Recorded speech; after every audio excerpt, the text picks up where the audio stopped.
எல்லோருக்கும் வணக்கம்.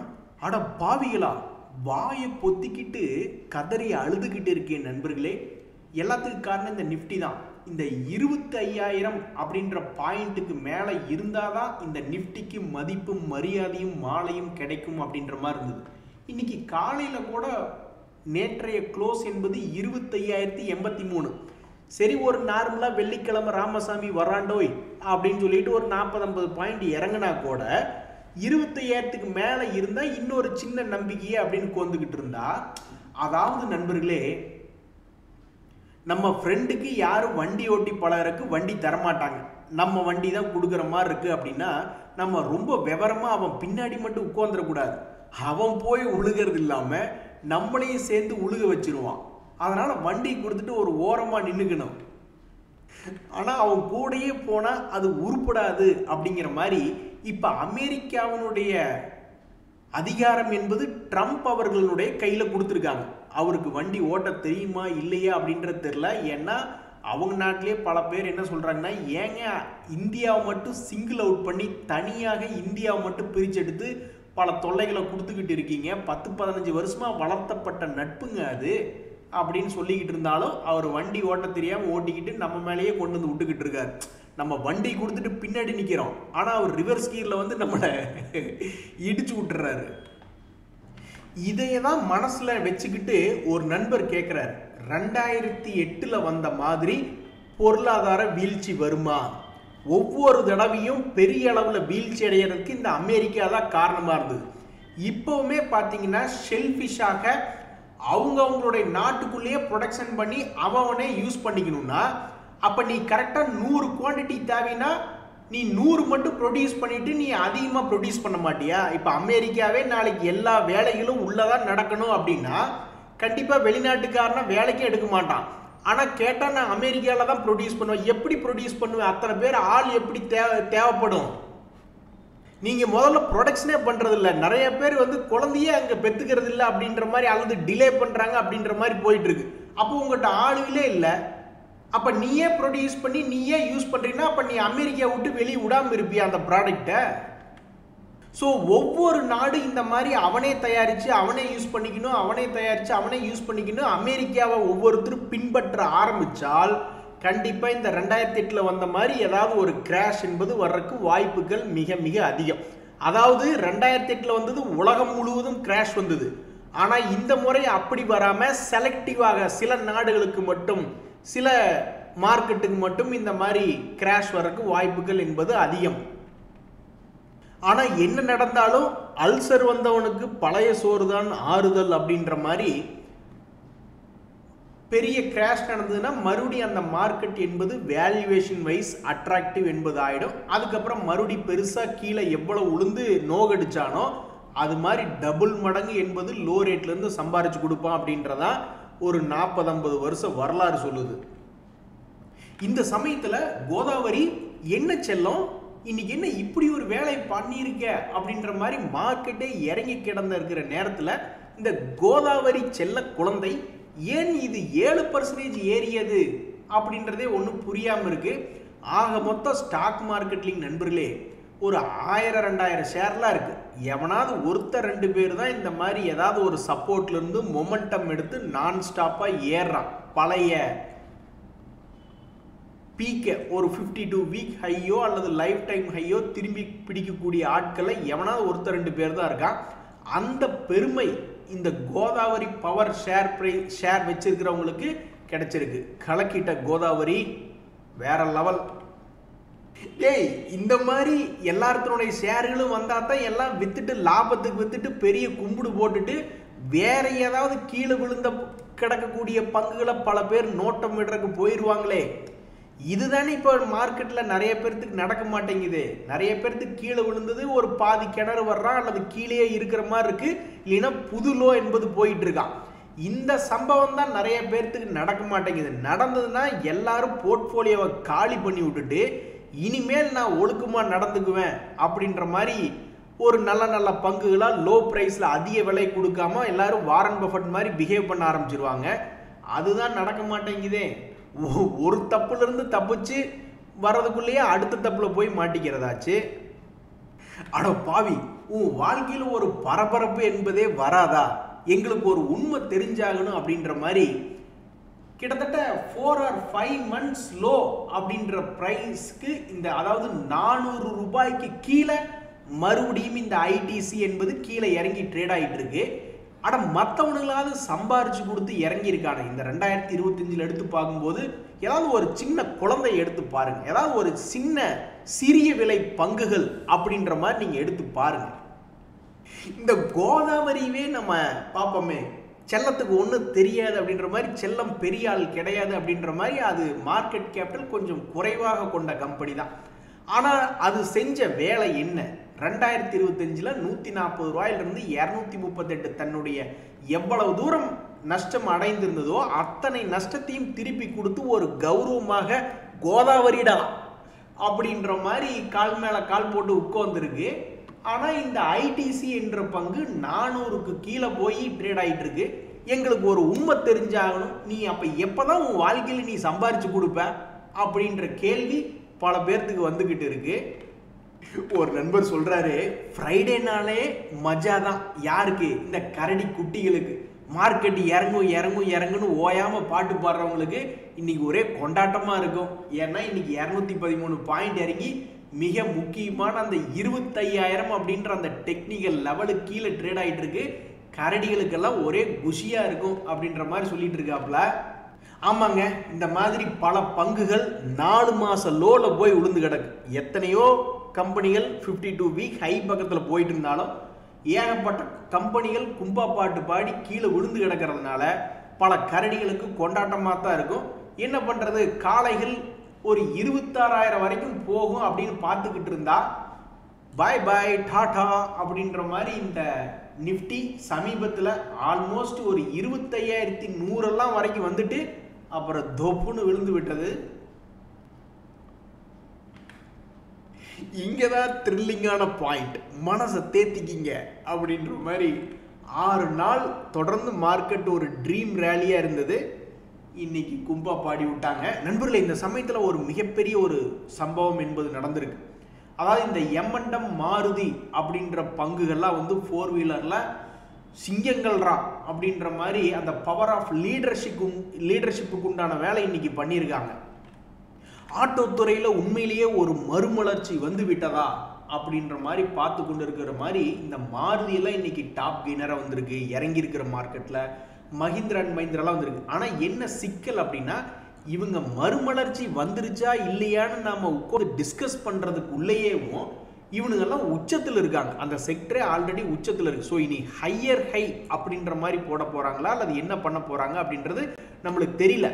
But sector revival ஆகுது அப்படின்னு மீடியாக்கள்ல நியூஸ் வரும் பொழுதே இவங்களை போய் எடுத்து பார்க்கல உச்சத்தில் இருக்கீங்க அப்படின்னா, அப்போ உங்களுக்கெல்லாம் என்ன எப்படி பண்ணிட்டீங்க நீங்க? ஒரு ஆப்பர்ச்சுனிட்டி இப்படி நல்ல நல்ல பங்குகள் இப்படி மாருதி ஆகட்டும் அல்லது எம்என்டம் ஆகட்டும் கீழே இப்படி உளுந்து கிடைக்கல, மேபி ஆட்டோ துறை ரிவைவல் ஆகுமா அப்படின்ற செய்தி வந்துச்சுன்னா அப்போ போய் எடுத்து பார்க்கறதுக்கு பரவாயில்ல, நியூஸும் பாசிட்டிவா இருக்கு, அந்த பங்குகளும் கீழே விழுந்து கிடக்கு அப்படின்ற மாதிரி சில பேர்த்துக்கு கொஞ்சம் நல்லா இருக்கும், மனசு கொஞ்சம் தைரியம் என்பது வரும். ஆனா நியூஸ் வரும்பொழுது எடுத்து பார்க்கும்போது ஆல்ரெடி உச்சத்தில் இருக்கும் பொழுது என்னடா நீங்க ஒருவேளை எடுத்ததுக்கு அப்புறம் யாராவது கை மாத்தி விட்டுட்டு உச்சத்துல கை மாத்தி விட்டுட்டு போயிட்டு என்ன பண்றதுன்னு அப்படியும் சில பேர் யோசிப்பாங்க. எது எப்படியோ இன்னைக்கு இந்த மார்க்கெட்ல டாப் கெய்னா இருக்கக்கூடிய பெரிய ஆளுக அப்படின்னு பார்த்தோம்னா இந்த எம்என்டம் மாருதி போன்ற பங்குகள் வருது. சன்ஃபார்மாவுமே நல்ல ஒரு பெரிய ஆள் தான். அது ஃபார்மா செக்டர்ல இருக்கக்கூடிய ஒரு பங்கு. அதெல்லாம் இதுக்கு முன்னாடி பார்த்தீங்கன்னா ஏதாவது கீழே இப்படி போய் ஏதாவது ஒரு லோ பிரைஸ்ல விழுகும் போது லேசா ரிவர்சல் என்பது வாடிக்கையாக தான் இருந்தது. ஆனால் ட்ரம்ப் அவர்கள் இருக்கும் பொழுது அதாவது ஒரு காட்டு குதிரை இருக்கு, அந்த காட்டு குதிரையை அடக்கி வச்சிருக்காங்கன்னு வச்சுக்கோங்களேன். ஆனால் அந்த காட்டு குதிரையே பயப்படுற மாதிரி நல்ல குண்டை ஒருத்தர் ஏறிக்கு வந்தால் என்ன ஆகுறது? அந்த குதிரை பயப்படும் இல்லையா? அது மாதிரி தான் இந்த சன்ஃபார்மா அப்படின்ற பங்கு இந்த 2025 கூட நிறைய முறை கீழே லோ ரேட்ல இருந்து ஏறிக்கிட்டு தான் இருந்தது. ஆனால் இப்போ ட்ரம்ப் அவர்களை பார்த்து பயப்படுதா என்னன்றது தெரியல. பட் எது எப்படியோ இப்போதைக்கு 2025 லோ என்பதை உடைக்காம இப்போ கூட சமீபத்தில் வந்து விழுந்துட்டு ஒரு மாதிரி ஸ்ட்ராங்காக தான் நிற்கிறான். மறுபடியும் இந்த 2025 ஹையை ஒரு முறையாவது திரும்பி தொட்டு பார்க்காதா அப்படின்னு பல பேர் பார்த்துக்கிட்டு இருக்காங்க. எது எப்படியோ இன்னைக்கு ஒரு மாதிரி சுமாராக க்ளோஸ் ஆன ஒரு பங்குகள்ல இந்த சன் ஃபார்மா அப்படின்ற பங்கு ஒன்றா இருக்கு. நண்பர்களே, இங்கே தான் நம்மளோட ஹீரோனுடைய என்ட்ரி. மிகப்பெரிய செய்தி இன்னைக்கு என்ன அப்படின்னு பார்த்தீங்கன்னா, இந்த US federal reserve chairman Jerome Powell அவர்கள் ஜாக்சன் ஹோல் சிம்போசியம்ல ஏதாவது ஸ்டேட்மெண்ட் வெளியிடுவாரா? உலக பொருளாதாரம், அதாவது அமெரிக்க பொருளாதாரம் மட்டும் இல்லாமல் உலக பொருளாதாரம் பத்தி பேசுவாங்களா அப்படின்றதா இப்ப மிகப்பெரிய ஒரு விஷயமா எல்லாரும் பார்த்துக்கிட்டு இருக்காங்க. நெற்றிக்கண் திறப்பினும் குற்றம் குற்றமே அப்படின்னு சொல்லக்கூடிய ஆள் தான் இவர். ஒரு இடம் 2 பேர் என்ன பண்ணாங்க, ட்ரம்ப் அவர்களும் இவர் பவல் அவர்களும் தொப்பி போட்டு ஒரு பில்டிங் கீழே நின்று பேசிக்கிட்டு இருந்தாங்க. அவர் பாட்டுக்கு ட்ரம்ப் அடிச்சு விட்றாப்ல, பில்டிங்க்கு ஏகப்பட்ட செலவாயிடுச்சு அப்படி இப்படின்ட்டு. ஏப்பா, நீ பேசிட்டு இருக்கிற தகவல் 4 வருஷத்துக்கு முன்னாடி கட்டின கட்டடத்தை பத்தி நீ பேசிக்கிட்டு இருக்கப்பா அப்படின்ற மாதிரி அதை அந்த இடத்துக்கே அப்படியே சொல்றது. இப்ப நம்ம கூட வந்து என்ன சொல்றோம், அமெரிக்கா தான் எங்களை எரிபொருள் வாங்க சொன்னாங்க ரஷ்யா கிட்ட இருந்து அப்படின்றதெல்லாம் நம்ம சொல்றோம். பட் அது ஒவ்வொரு டைம்ல நம்ம சொல்லிக்கிட்டு இருக்கோம். இவர் பேசி முடிச்ச அடுத்த மைக்ரோ செகண்ட்லயே பக்கத்திலேயே நின்றுட்டு சொல்றாப்ல, நீங்க தப்பான தகவலை பேசிக்கிட்டு இருக்கீங்க அப்படின்ட்டு. ஸோ அப்பேற்பட்ட ஒரு நக்கீரர் தான் இந்த ஃபெட் சேர்மன். ஸோ இவர் இப்போ வந்து இல்லை, ட்ரம்ப் அவர்களுடைய உருட்டல் மிரட்டுக்கெல்லாம் நாங்கள் பயப்படுற மாதிரி இல்லை, அமெரிக்காவினுடைய பொருளாதாரம் இப்படித்தான் இருக்கு, டேரிஃப் அவர் பாட்டுக்கு போட்டுக்கிட்டு இருக்காரு, என்ன நடக்கும்னு எங்களுக்கும் தெரியல, அதனால தான் இவ்வளோ நாள் நாங்கள் ரேட்டை நிறுத்தி வச்சிருக்கோம், இப்போ மறுபடியும் இன்ஃப்ளேஷனே குறைஞ்சாலும் நாங்கள் ரேட்டை நிறுத்தி வைக்கிறதா தான் இருக்கும் அப்படின்ற மாதிரி ஏதாவது சொல்ல போறாரா என்ன அப்படின்றது இருக்கு. அப்படி சொன்னார்னா என்ன ஒரு சந்தோஷம்னா, நம்ம மார்க்கெட் இன்னைக்கு இறங்குச்சு இல்லையா, அது மாதிரி அமெரிக்கா ஒரு மிகப்பெரிய கும்பப்பாடம் அவங்களுடைய ஷேர் மார்க்கெட், அது ஒன்று தான் சந்தோஷம். உன் வாழ்க்கையில எதுக்கு தான் இப்படி அடிக்கடி கபி கபி வருதுன்னே தெரியல, அடிக்கடி நீ ஓவரா சந்தோஷப்பட்டுக்கிட்டு இருக்க. அதுல இன்னைக்கு இறங்கி இருக்கிற மார்க்கெட்ல பல பேர் சோகமா உட்கார்ந்து இருக்கிறவங்கள பார்த்துட்டு நீ சந்தோஷமா 7% ஏறி இருக்க. ஆனா கண்டிப்பா நாங்க பல பேர் என்ன நினைக்கிறோம்னா, இந்த கபி கபி என்பது கண்டிப்பா பர்ஃபார்மன்ஸ் மூலியமாக வந்திருக்காது, அது மேபி டவுட்டு தான், ப்ராபப்ளி ஏதாவது ஒரு நியூஸ்னால தான் வந்திருக்குமே ஒழிஞ்சு உனக்கு பர்ஃபார்மன்ஸ்னால வந்திருக்காது அப்படின்ற மாதிரி தான் பல பேர்த்தினுடைய மைண்ட் வாய்ஸா இருக்கு. இருந்தாலும் இன்னைக்கு டாப் கெய்னர் அப்படின்னு எடுத்து பார்க்கும்பொழுது வரலாறுல இதெல்லாம் வருது. வெள்ளிக்கிழமையான மார்க்கெட் இறங்குது அப்படின்னு இருக்கக்கூடிய நேரத்தில் அப்படி இருந்த ஒரு வெள்ளிக்கிழமையில ஒரு நாள் இந்த வோடோஃபோன் ஐடியா பாசிட்டிவ்ல, அதுவும் 7% பாசிட்டிவ்ல க்ளோஸ் ஆயிட்டான் அப்படின்றது உண்மையிலேயே மிகப்பெரிய ஒரு வரலாறு தான். திடீர்னு ஜிம்பாவே வந்து வேர்ல்டு கப் அடிச்சுட்டு போன மாதிரி ஆயிப்போச்சு. நண்பர்களே, இந்த சமயத்தில் 2 ஃபேமஸான பங்குகள், ஒரு லாங் கேண்டில் என்பது போட்டுட்டு அதனுடைய அடிவாரத்திலேயே உட்காந்துக்கிட்டு இருக்காங்க சமணங்கால் போட்டு. இனி இவங்க என்ன பண்ண போறாங்க, ஏன்னா மார்க்கெட் இறங்கும் பொழுது கோல்டு ரிலேட்டடான செக்டர், அதே மாதிரி இப்போ நம்ம நாட்டில் வந்து பவர் செக்டர், இன்ஃப்ராஸ்ட்ரக்சர், இனி வெளிநாட்டு எக்ஸ்போர்ட்லாம் எந்த அளவுக்கு அப்படின்றது நம்மளுக்கு புரியாத பொழுது, அப்போ உள்நாட்டில் வந்து இந்த எஃப்எம்சிஜி இன்ஃப்ராஸ்ட்ரக்சர் போன்ற பங்குகளில் இந்த ஜேபி பவர். ஸோ இந்த 2 பங்குகளும் சமீபத்தில் ஒரு பெரிய மூவ்மெண்ட் என்பது சில நியூஸ்களினால வந்தது.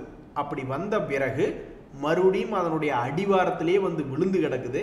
இனி இது போன்ற பங்குகள் என்ன செய்ய காத்திருக்கிறது? கரெக்டாக மிகப்பெரிய ஒரு trigger point 200 days moving average கிட்ட, அதாவது ஒரு 52 வீக் லோ ஆகட்டும் 52 வீக் ஹை ஆகட்டும் பெரிய லெவலில் இருக்குது. அதனுடைய சென்டர் பாயிண்ட்ல வந்து உட்காந்துக்கிட்டு அடுத்த 3 மாதம் கழித்து பார்க்கும்பொழுது இது எல்லாம் என்ன செய்யும், மறுபடியும் ஒரு நல்ல சல்லிஸான ரேட்டா சீப்பான ரேட்டா கிடைக்கிற மாதிரி கீழே விழுக போகுதா, அல்லது மறுபடியும் தன்னுடைய பழைய ஹையை எப்படி கோதாவரி மேலே ஏறி தப்பிச்சு ஓடி போங்க எங்கிட்ட இருந்து அப்படின்ற மாதிரி கேட்ட மாதிரி ஆகிப்போச்சு.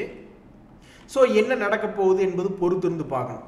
அதே மாதிரி தான் இந்த கல்யாண் ஜுவல்லர் அப்படின்ற பங்கு, அதுவும் வந்து சும்மா சொல்லக்கூடாது, அவனுடைய சக்திக்கு மீறி இந்த 2025 லோவில் இருந்து 2 முறை தப்பிச்சு ஓடி போங்க அப்படின்ற மாதிரி 3 முறையெல்லாம் வந்திருக்கு. இப்போ 4வது முறை என்ன செய்ய போகுதுன்னு தெரியல. பட் இதுவுமே ஒரு லாங் கேண்டில் என்பதை போட்டுட்டு கரெக்டாக அதுக்கு கீழேயே ட்ரேட் ஆகிட்டு இருக்கு. மறுபடியும் ஒரு 10, ஒரு 50 ரூபா 100 ரூபாய்க்கு இது ஏற போறியா அல்லது கீழே இறங்க போறியா அப்படின்னு தெரிஞ்சுக்கிறதுக்கு ரொம்ப ஆர்வமாக இருக்காங்க. ஏன்னா மார்க்கெட் வந்து தற்போது 25,000க்கு கீழே கொஞ்சம் சுமாராக ட்ரேட் ஆகிட்டு இருக்கிறதுனால இந்த கோல்டு ரிலேட்டட் செக்டர் பங்குகள்லாம் ஏதாவது பெருசாக வால்டிலிட்டி காமிக்குமா, அட கீழே இறங்கினா கூட சந்தோஷம்தான் அப்படின்ற மாதிரி பார்த்துக்கிட்டு இருக்காங்க.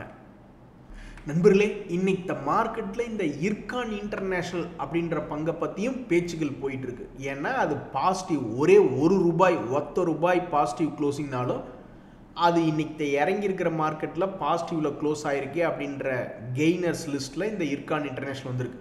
ஆனால் இறங்கியிருக்கிற மார்க்கெட்டில் இவன் ஏன் பாசிட்டிவில் க்ளோஸ் ஆகிருக்கான்னா அதுக்கு மிக முக்கியமான காரணம், அவங்களுக்கு ஒரு 510 கோடி மதிப்பிலான ஆர்டர் கிடைச்சிருக்கு அப்படின்ற தகவல் வந்தது தான் ஒரு மிக முக்கியமான காரணமாக இருக்குது. ஆனால் இந்த இர்கான் இன்டர்நேஷனலுடைய சமீபத்தினுடைய பர்ஃபார்மன்ஸில் பார்த்தீங்கன்னா அவனுடைய சேல்ஸ் என்பதும் குறைவாக வந்திருக்கு, லாபம் என்பதும் குறைவாக வந்திருக்கு. இந்த மாதிரி நிறைய ஆர்டர் கிடைச்சா கொஞ்சம் மகிழ்ச்சியாக இருக்குமேன்னு பார்த்துக்கிட்டு இருக்காங்க.